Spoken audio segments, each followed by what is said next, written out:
നബി സല്ലല്ലാഹു അലൈഹി വസല്ലം തങ്ങള് വീട്ടിലേക്കൊക്കെ കയറി വരുമ്പോ കുട്ടികൾക്കൊക്കെ എന്തൊരു ആഹ്ലാദ. ചില ആൾക്കാർ ഇപ്പോഴും പറയും എന്ത്, ഞാൻ വീട്ടിലേക്ക് കയറിയാൽ പിള്ളറും കുട്ടികളും പിന്നെ മിണ്ടൂല.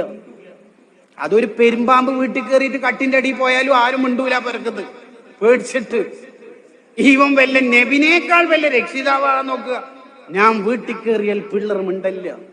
നബി സല്ലല്ലാഹു അലൈഹി വസല്ലം വീട്ടിൽ കയറിയാലുണ്ടല്ലോ പേരക്കുട്ടികളൊക്കെ ഷോൾഡറിലും പിന്നെ മുതുകിലൊക്കെ കയറി കളിക്കും. സ്വഹാബി പറഞ്ഞല്ലോ, എന്ത് നല്ല വണ്ടി, തങ്ങള് നിർത്തിയിട്ടില്ല. കേട്ടപ്പോ എന്താ പറഞ്ഞ, വണ്ടി മാത്രം നല്ല സൂപ്പർ, ഡ്രൈവറും പൊളിയാണ്. മക്കളെ കൂടിയ വിത്ത് ദ ചിൽഡ്രൻ ഇട്ടോ സ്റ്റാറ്റസ്. നമുക്ക് എവിടെ ഉണ്ട് ഇതൊക്കെ? നമുക്ക് കുട്ടികളോട് എന്ത് സ്നേഹം ഉണ്ടാവും? ചിലപ്പോ പേരക്കുട്ടികളോട് ചിലപ്പോ നല്ല സ്നേഹം ഉണ്ടാവും, സ്വന്തം മോളോട് ഉണ്ടാവില്ല.